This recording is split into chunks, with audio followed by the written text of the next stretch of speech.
This is the Godox GM6S. This monitor is made by Godox, a company that is primarily known, I would imagine for most people, for their LED lighting. But this is a new monitor that they came out with, and this is the 5.5-inch version here, and there's also a 7-inch version of this monitor, and it has 2 battery mounts on the back instead of just 1. Additional specifications: this Godox has a resolution of 1920 by 1080, 1000:1 contrast ratio, color is 8-bit, not 10-bit, unfortunately, and the brightness is 1200 nits. We have 2 HDMI 1.4 ports, HDMI in and out. In obviously is for connecting your camera or, doing something fancy like I'm doing right now. And then there's the HDMI out port, and this functions as a pass-through. So whatever, video's coming into the monitor, you can pass it back out through the HDMI out port. There's also a headphone jack over here for previewing audio that's coming in over HDMI. And then here is a remote port, and we're gonna talk a little bit more about this in a minute. On the other side, we have, of course, a power button, 1/4-20 mount here,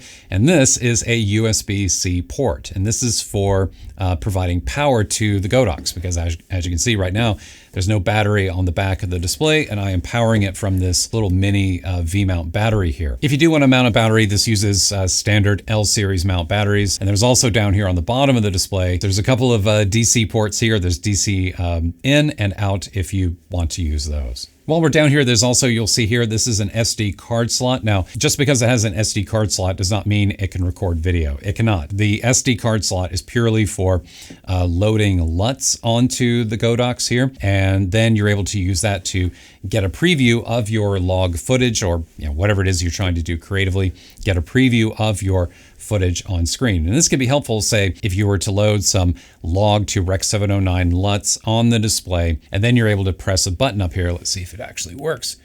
And yeah, basically you can load any LUT that's in the .cube file format for whichever, particular type of camera it is that you're using. You can also do a compare split screen thing here with your log signal on one side and your LUT applied on the other. Now, the Godox GM6S has 5 custom buttons up here on the top. There's 4 here and then 1 over here next to this scroll wheel. And all of these are customizable. You can assign whatever you want to these, whichever monitoring tools you use most often. And then down at this end of the monitor, there is a scroll wheel that clicks when you press it in. And this is for navigating the on-screen menu, as you can see over here. Now, this is a touchscreen, so you can just toggle the menu on and off that way. And this scroll wheel, really, in my opinion, is really kind of a holdover, I think, from like the old days of like pre-touchscreen days, where you had to use a wheel for everything in order to access the menu systems. And I kind of feel like at this point this is a little outdated, a little unnecessary, when everything is everything is a touchscreen now. We're so used to touchscreens from phones and everything else that I feel like we've seen other monitor manufacturers like Atomos and like Small HD as well, develop their own operating systems that are purely touchscreen that don't really need this. So I think it'd be better, going forward for Godox if they were to invest in their own, hardware, their own operating system here, and kind of ditch the wheel and really lean into the touchscreen nature of the display, make the touchscreen experience of it better.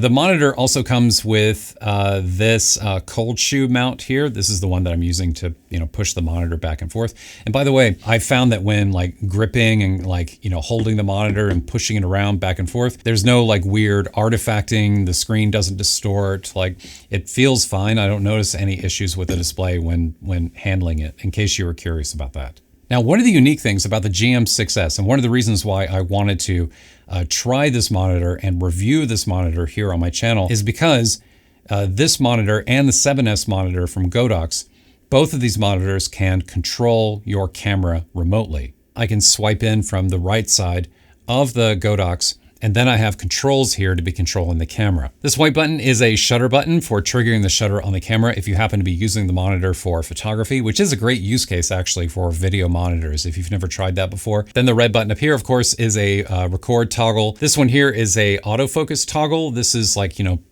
pressing the autofocus button on the back of the camera in order to like engage the autofocus system. And then below that, we have manual focus controls. And this can manually adjust the focus on the camera. I'm not Not sure if you'll be able to see that. Okay, then in addition to focus, we also have ISO. So you can see up here ISO 800, which is the native ISO for C-Log3, which is what I'm shooting in now. Then we have aperture. I can just bring it up and down like so. Yeah, and then down here at the bottom, we have shutter speed. Now, what I have found is that not only are these camera controls here, not only are they nice for changing settings on the camera without having to go through the menu system or touch any buttons on the camera itself, but it's also a nice way to double check your settings when you're shooting, just to, like a gut check kind of a thing. Make sure you didn't like accidentally, these RF lenses have control rings on them. And sometimes they do, they can change ISO, they can do other things. You might accidentally turn a knob on the camera and change your shutter speed accidentally. So this is kind of a nice way just to gut check, what it is that you're shooting and make sure that, make sure that everything's okay. Now, something really important to know is that this camera control functionality requires a cable. And this cable, this camera control cable here, does not come with the Godox monitor. It has to be purchased separately, and this cable costs $15 at the time of this review. Now, of course, it'd be nice if you could just order the type of monitor that you wanted with the particular type of camera that you intend to use it with, and then get the cable in the box with the monitor. That would be, I think, more ideal. But I kind of understand why they're not including all 5 cables, because most people are probably only going to need one of those cables anyway. So it's kind of a waste to include 5. And $15 isn't that big of an ask anyway for an additional cable. So I kind of get why they're being sold separately. So anyway, that's my long ramble on why the camera control cable is sold separately for $15. And by the way, if you check out the blog post for this review, there is a link in that blog post to the PDF manual for these cables that includes all kinds of information in it about the different camera bodies from different manufacturers that are supported and what features and capabilities the monitor can control on those cameras. So be sure to check out that PDF. Okay, let's take a look at the menu system now. Now the menu can be you access the menu by double tapping the screen. So here we have focus assist, and this is for, highlighting, which areas of your shot are in focus. And it works okay. It's not as good as the camera, but it's all right. Then we have zebras here, and here you can enable zebras and then choose what IRE value you want. Actually, I should stop using plural. There's only one zebra. And this is something you can also assign to a function button up here on the top. Then we have waveform that we can toggle on and off, and there's different types of waveforms here. And if we come back out, there's the waveform. Double tap, go back in, and then we have the all waveforms view. And then you get this picture-in-picture kind of thing here. Unfortunately, you don't have really, any control over the layout of these or where they appear on screen. It just does this picture-in-picture kind of thing that you see here. But it's nice being able to see a histogram and a waveform and checking saturation, checking your color, all in one view here together. Let's see, then down here we have LUT. Now this is where you're able to manage your LUTs. You're able to load your LUTs. And let me just show you really quick. So if I go to LUT load and enable that, then my currently selected LUT is applied. And if I tap select, these are my exposure correction LUTs here that I use with my own video work that I do here on my channel. If you want to learn more about these LUTs, by the way, if you are a Canon user, I'll leave a link down below so you can check this out. But then you just choose whichever LUT you want to use, you select it, and then that is used for the LUT preview. Okay, then we have assist, and we have video aspect ratio. Now this is where you're able to change the full aspect ratio of the video itself. It stretches and squishes it. Then we have a center marker. This is a good thing to have on one of the function buttons up here, I think. Let's see, safety marker, and this is, just creating like a little marker around the outside. Let's see, actually I skipped one. Marker matte, this one is helpful actually. So this is for getting a preview of what your video footage will look like when it's been transformed to a different aspect ratio if it were to be cropped later. So for example, I have 2:1 here right now, and this creates the letterbox on the top and the bottom of a 2:1 aspect ratio, so I can frame and compose my shot using that. This does not affect how the video is recorded, it just simply changes your on-screen preview. Okay, I don't really want that, so let me turn that off. Then we have grid line, and this is, pretty basic stuff here for composing your shot using rule of thirds and all that. Okay, then down here in basics, we have, that's the audio meter I was talking about earlier that enables and disables that.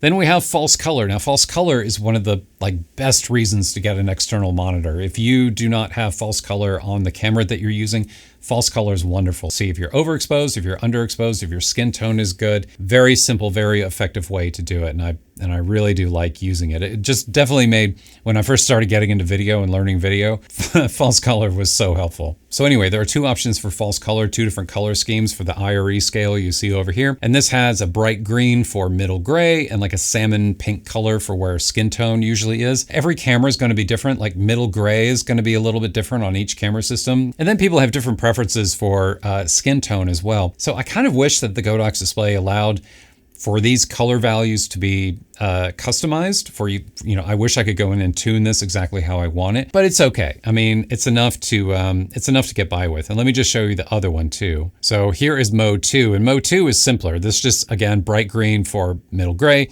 and then that salmon pink color for skin tone. And it just isolates those two and pretty much ignores everything else until you get down into the darkest shadows and the brightest highlights. So I actually kind of like mode 2 because it is simpler. It's a little less, you know, stuff on screen. Let's see. Did we finish? No. Then we have monochrome mode. There's a pixel to wrong one. There's a pixel to pixel view and a zoom view. Okay, now let's go down to display, and there are two options in here. There is Rec 709 and Origin, especially when recording in modes like BT 2020, Cinema Gamut. When Rec 709 is not, you know, coming through the HDMI cable, it's better to use Origin. With Origin, the signal looks correct. It looks much better than using this Rec 709 option here. So that's something to check if you were to use this monitor. Okay, then we have additional options here for brightness, contrast, saturation, sharpness. This is all like, you know, like different settings on a television, you know. Then we have system, we have user setting. Now there's 3 different slots here, and this just saves settings automatically. So if I were to like switch over to user 2, well, any settings that I enable or disable in this mode are automatically saved to that user profile. And then I can go back to the other one and come back again, and whatever I last used is reapplied. So there's nothing to like save or anything like that. It just does all this automatically. Language, I think that's self-explanatory. Battery tip, that will display like, you know, the current charge on the battery. Volume, backlight, and this controls the backlight, how bright the display is. It's 100%, which means 1200 nits by default. But if you want to perhaps conserve battery, you can also pull that down if you want to. I don't believe there's a way to do it. I wish I could assign this backlight slider to the wheel up here at the top, because right now the wheel is set to volume, and I never use volume. Like I don't care about volume, but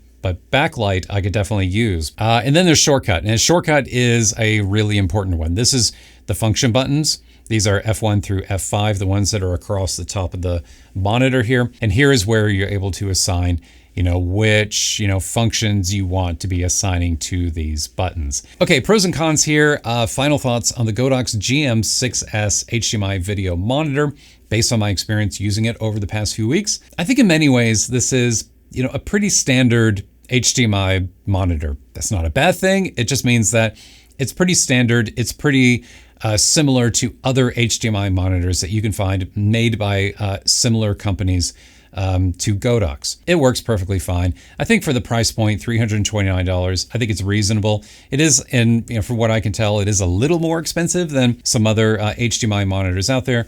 But again, that camera control functionality works really well, and I love the USB-C power here.